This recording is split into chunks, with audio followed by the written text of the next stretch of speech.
খুবই গুরুত্বপূর্ণ এবং জীবন ঘনিষ্ঠ একটি জিজ্ঞাসা। আমরা প্রায়শই বলে থাকি, জাস্ট 1 মিনিট, 5 মিনিটের মধ্যে আসছি। এরপর ঠিক 60 সেকেন্ডের মধ্যে কিংবা 5 মিনিটের মধ্যেই আমাদের আর আশা হয়ে ওঠে না সবসময়। এক্ষেত্রে একজন ইমানদারের কাছে খুবই গুরুত্বপূর্ণ একটি প্রশ্ন হলো যে তিনি তার এই যে কথা যা বললেন তা রক্ষা করতে পারলেন না, তার বরখেলাফ হয়ে গেল। এক্ষেত্রে তিনি মিথ্যাবাদী হচ্ছেন কিনা, ওয়াদা খেলাফকারী হচ্ছেন কিনা।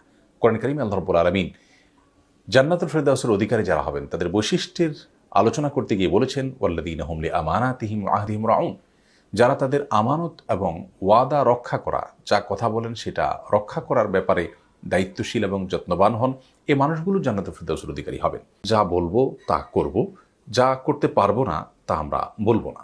এই বৈশিষ্ট্য আমাদের সবসময় ধরে রাখার চেষ্টা করতে হবে।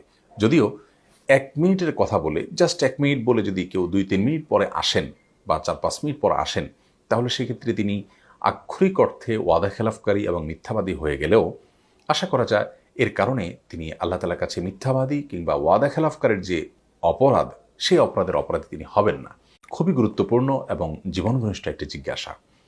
আমরা প্রায়শই বলে থাকি, জাস্ট 1 মিনিট, 5 মিনিটের মধ্যে আসছি।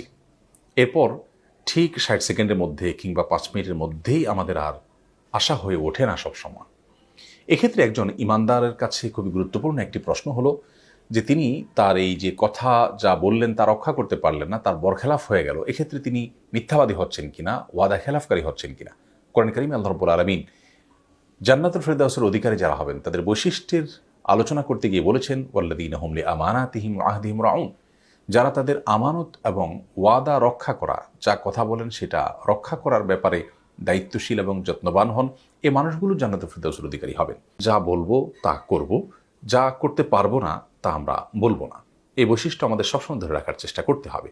যদিও 1 মিনিটের কথা বলে, জাস্ট 1 মিনিট বলে যদি কেউ 2-3 মিনিট পরে আসেন বা 4-5 মিনিট পরে আসেন, তাহলে সেক্ষেত্রে তিনি আক্ষরিক অর্থে ওয়াদা খেলাফকারী এবং মিথ্যাবাদী হয়ে গেলেও আশা করা যায় এর কারণে তিনি আল্লাহ তাআলার কাছে মিথ্যাবাদী কিংবা ওয়াদা খেলাফকারীর যে অপরাধ, সেই অপরাধের অপরাধী তিনি হবেন না।